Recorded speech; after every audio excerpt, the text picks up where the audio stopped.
O que você consome como diversão? O quanto de ideologia tem nela? É autêntico? Representa de fato você? O quanto te controla? Sabes me dizer isso daí? O assunto de hoje é sobre comunicação de massa e indústria cultural. O meu nome é Bruno Cicalise e esse aqui é o Sociologia no Tucupi. Bora!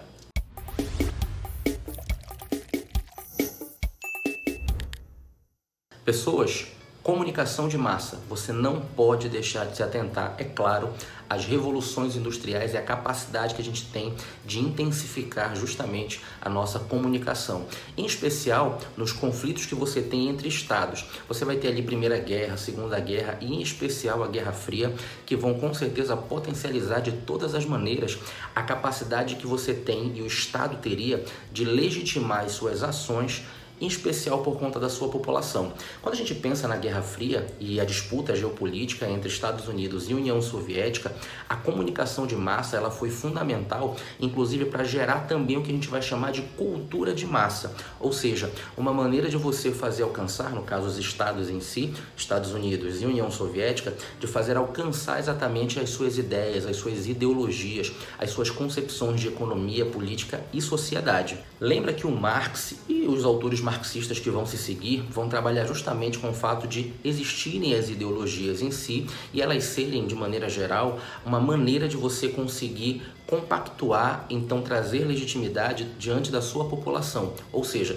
o Marx vai trabalhar que a ideologia é a falsa consciência da realidade, porque quem reproduziria é a burguesia para tentar normalizar as suas atitudes, mas os outros autores também vão ampliar um pouquinho essa análise, entender que existe ideologia basicamente de todos os lados. A questão é qual é a mais forte, qual é a mais poderosa. É nesse momento que você tem justamente essa comunicação de massa que eles vão estar criticando. Então, quando a gente junta tudo e pensa, por exemplo, na Guerra Fria, você sabe que é muito comum a gente fazer referência ali em determinados filmes que vão retratar justamente a preocupação, de certa maneira, de você identificar quem é vilão e quem é bandido. Quando a gente pensa, por exemplo, na própria concepção dos Estados Unidos, em conseguir constatar que eles, na verdade, são os grandes responsáveis pela liberdade, os grandes responsáveis por trazer paz ao mundo, a gente vai ter ali filmes que são muito icônicos para conseguir explicar isso e devagar através dessa cultura, dessa comunicação de massa. Como, por exemplo, a franquia Star Wars, quando você para pensar, a franquia ela está falando justamente ali entre uma disputa que você teria de poder entre aqueles que defendem a liberdade, encabeçado pelos guerreiros Jedi, e aqueles que vão defender, claro, um regime mais totalitário, que poderia fazer referência a qualquer regime totalitário, desde o nazismo até mesmo ao comunismo, na visão dos Estados Unidos. Então, defendido ali mais encabeçado pelos guerreiros Sith. Não pode esquecer também da franquia Rock, o lutador, aonde no Rock... Qual foi mesmo o Rock? Rock 4, onde você tem o personagem, o Rock, lutando contra o Ivan Drago, que você basicamente teria ali uma disputa também e dois pugilistas, um representando os Estados Unidos e outro representando a União Soviética nesse aspecto, Então esse também conflito estabelecido nas telas do cinema.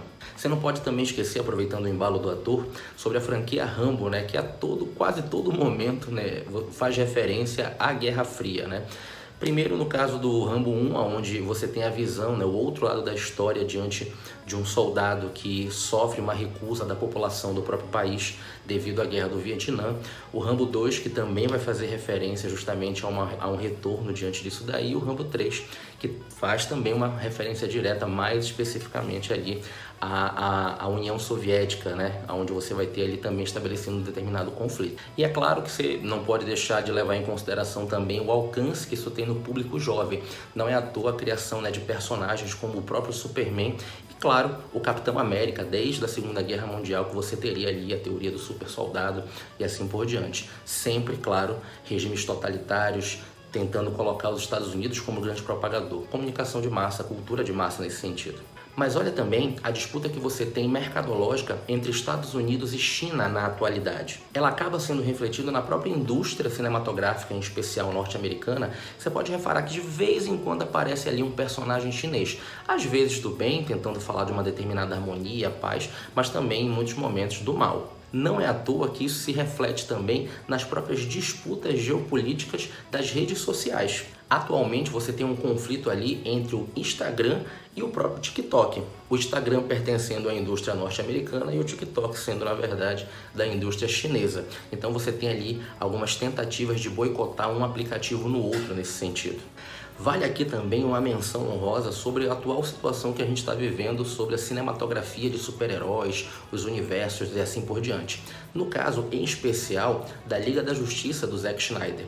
Você pode reparar que ele basicamente conseguiu resetar todo o universo que havia sido construído. Ele teve lá os seus problemas pessoais e quando ele voltou, ele apresentou um tipo de filme que conseguiu atender diretamente aquilo que o público queria consumir.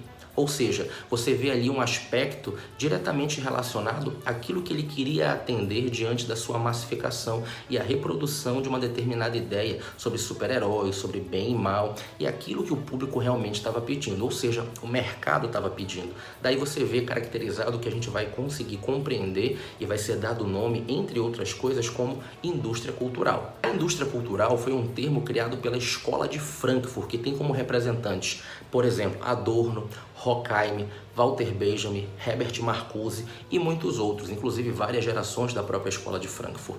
E o grande direcionamento dessa escola é justamente prestar atenção em um aspecto bem peculiar de toda essa indústria, que seria justamente a estética, a reprodução da arte e da cultura, agora nesses valores mercadológicos do capitalismo. E o que eles constatam? Basicamente uma padronização que você tem nesse atendimento, ou seja, o que importa não é mais você ter a autenticidade de uma produção cultural, não importa mais você romper necessariamente paradigmas, o que importa é você conseguir atender o público e aquilo que ele está pedindo. Daí as repetições, daí uma determinada padronização e fora, claro, aquela autenticidade que a gente sempre pensava diante da arte como uma roupagem, uma nova maneira de você enxergar o mundo e assim por diante. Vale também aqui uma menção muito importante à concepção de sociedade do espetáculo, onde você acaba conflitando a realidade que é criada e a realidade efetiva.